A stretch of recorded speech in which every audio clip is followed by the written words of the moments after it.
la santé 2.0, au final, c'est un nouveau phénomène qui vient en tout cas des États-Unis, où on a en tout cas le montage de communautés de patients qui sont appropriés en tout cas les réseaux sociaux, qui sont appropriés en tout cas le domaine de l'Internet à proprement parler pour expliquer leur pathologie, pour pouvoir parler en tout cas de leurs problèmes de santé à d'autres patients ou à d'autres individus qui vont être des spécialistes de la santé.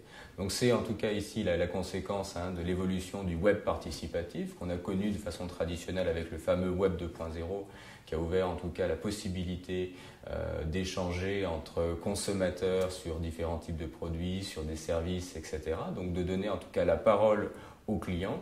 Et cette évolution a amené aujourd'hui à l'appropriation de ces mêmes espaces virtuels pour les patients. Alors aujourd'hui, c'est un phénomène qui émane en tout cas des États-Unis, avec donc différentes communautés de patients. Patient Like Me constitue en tout cas l'un des référents dans le domaine, à l'instar également de Accor, qui est là aussi une communauté virtuelle de patients atteints de différents types de cancers et qui vont permettre en tout cas de mettre en relation ces individus qui sont très souvent malheureusement isolés par la maladie. Donc c'est une forme aussi de catharsis, mais c'est une forme aussi bien de dédramatiser parfois en tout cas vis-à-vis des problèmes sanitaires qu'ils puissent connaître, des problèmes médicaux qu'ils puissent rencontrer.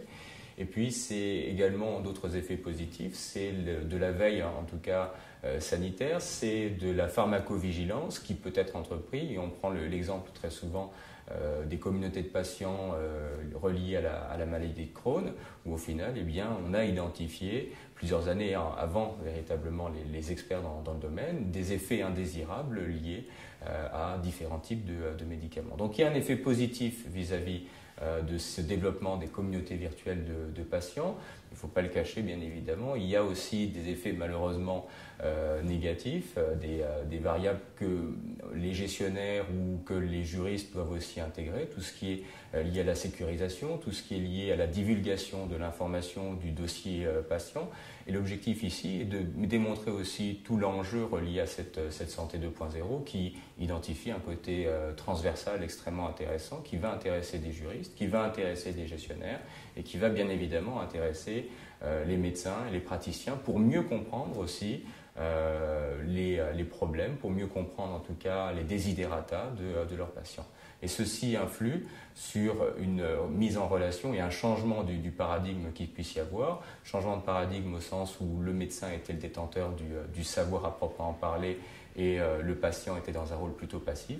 Et aujourd'hui, via le développement de ces communautés virtuelles de patients, on est arrivé en tout cas à une démarche de co-construction, de mise en relation au final du patient, le consommateur, et qui va permettre en tout cas de mieux construire l'offre de soins de santé.